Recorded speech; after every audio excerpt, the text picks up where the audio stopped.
you know, we used to have a motto, you know, that, hey, we'll travel anywhere to lose. You know, and a lot of our club is about the crack and everything, you know. We've only just really started getting into the competitive side of things. You know, we go all over the world having a match. But now, you know, instead of travel anywhere to lose, it's like, we'll at least give you a game now.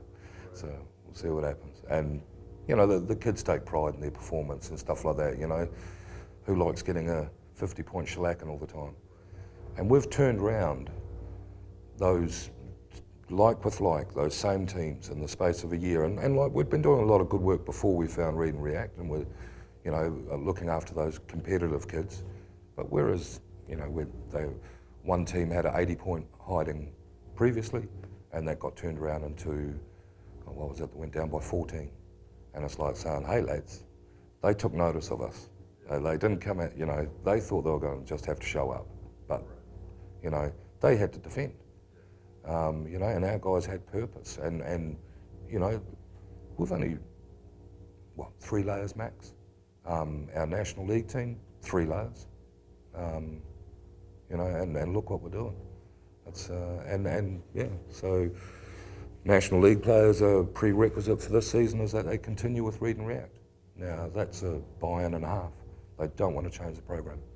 You know, whoever coaches them has got to be teaching, got to be coaching Read and React. That's awesome. You know, I've never had players saying, hey, you've got to coach flex or motion or whatever, you know, or else, you know, there'll be a revolt or whatever.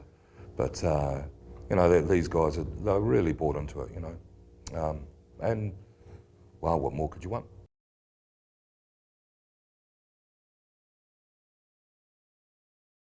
What it's done for our youth is incredible.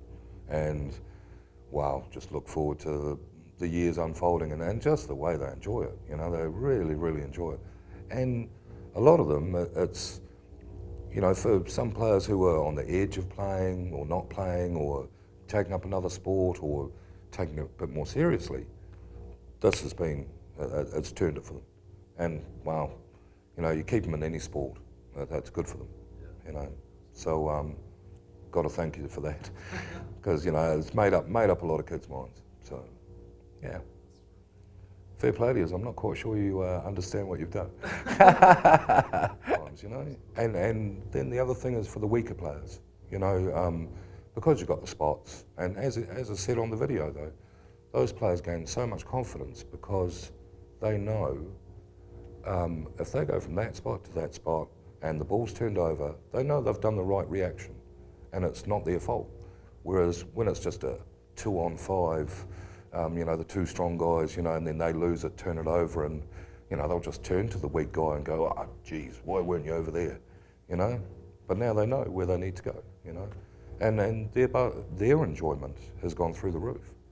I guess one of the other things, you know, which need to thank all the team who do the Read and React, we work with a lot of at-risk youth and underprivileged kids and stuff like that. They absolutely soak it up, and you get their attention, you keep their attention. That thing of the rules again and the principles of like, hey, this ain't gonna change.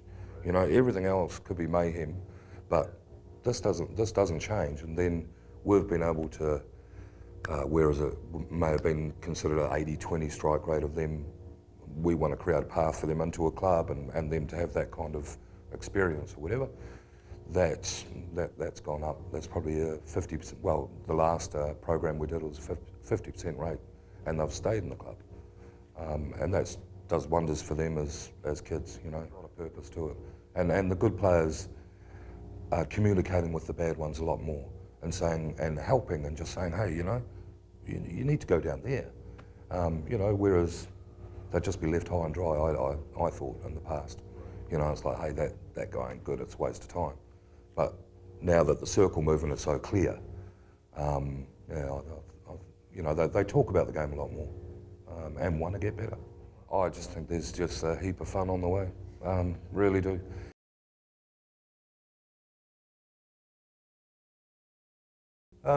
We were looking for something we were looking for a program that could just continue year after year, because we're volunteer based. It's a lot of parents who'll coach their kids, and you know, we we were looking for something that we could just keep building on.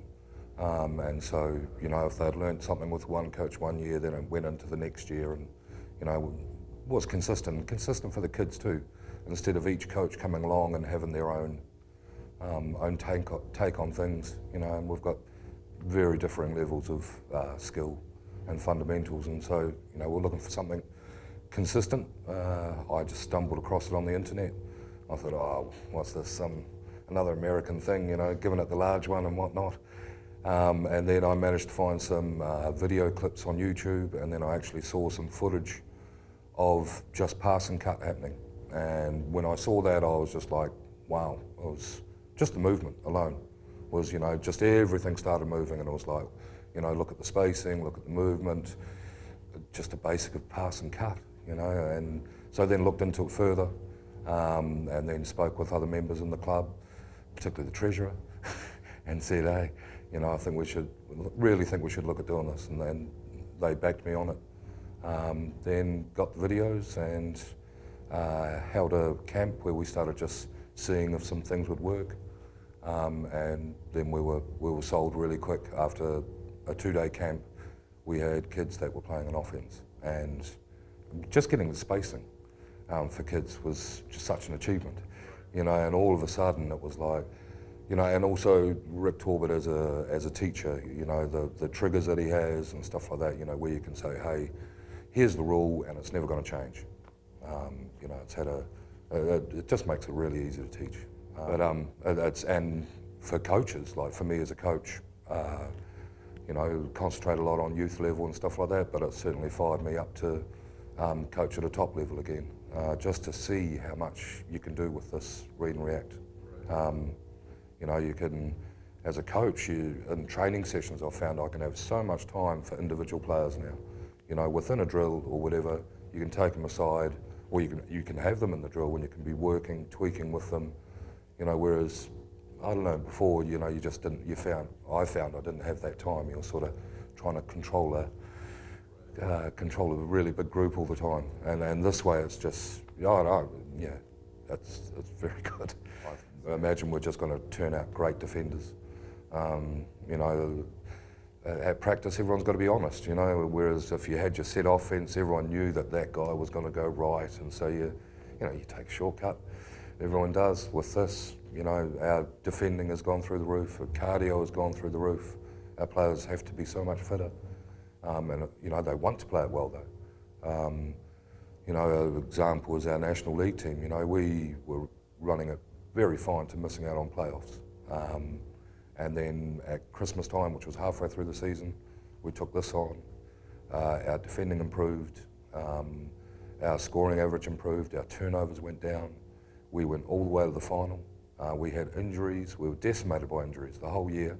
We went all the way to the final, and we had hit the rim and went out with 2 seconds to go to win it all. But, you know, our players were still just, yes, devastated at the time, but then, you know, their recovery, or just they saw where they'd come from and how much they'd improved, and, you know, they were, and had given such an outstanding performance, you know, almost knocked over an unbeaten team for the season, you know, and we were only at 60% power, personnel-wise, you know, and that's that great leveler thing as well, you know, whereas, and it's just attack. You just attack. That's offense. You know, you can have 10 scoring opportunities in 15 seconds. Bang, bang, bang. You know, and it's just fun. And you can, yeah, it's just fun. And it gives, it just allows those players to have responsibility, create. You know, there's nothing suffocating them. It's like, hey, everyone else just needs to react to that ball handler, or what the ball does, you know. It's I don't know how he came up with it, but anyway. I'm not sure when he last saw his wife. Jeez. Basketball widow, if I ever heard of one, Howard's teeth. But it is superb. Yeah, I've never seen anything like it. So, and, you know, colleagues of mine that see us, and, you know, you don't have to convince them, you know, after the first couple of sessions or just talking about it. They just see it all happening and just go, gee.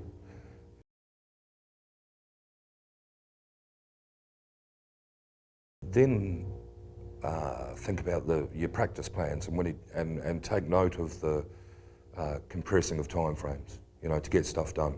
Because I just get so much stuff done now, and sometimes I'm sort of ramping back, just going, wow, we're getting a lot done here, because I would easily get 30-40% more done in a training session, because it just goes bang, bang, bang, and they don't even know they're learning layer 8 or layer 9, if you're smart about it. But we don't have a lot of training time. Our kids, our national league team, 3 hours a week, 2 1.5-hour sessions. That's it. Our kids teams, 1 hour session, 2 1-hour sessions a week, and they share a half court, boys and girls. And this now with the half court that you can do on defense and offense, and then you start doing the transition stuff. We're just utilising the precious court time that we can get. We fork out a lot of money each year for court time, and now we're starting to really maximise it,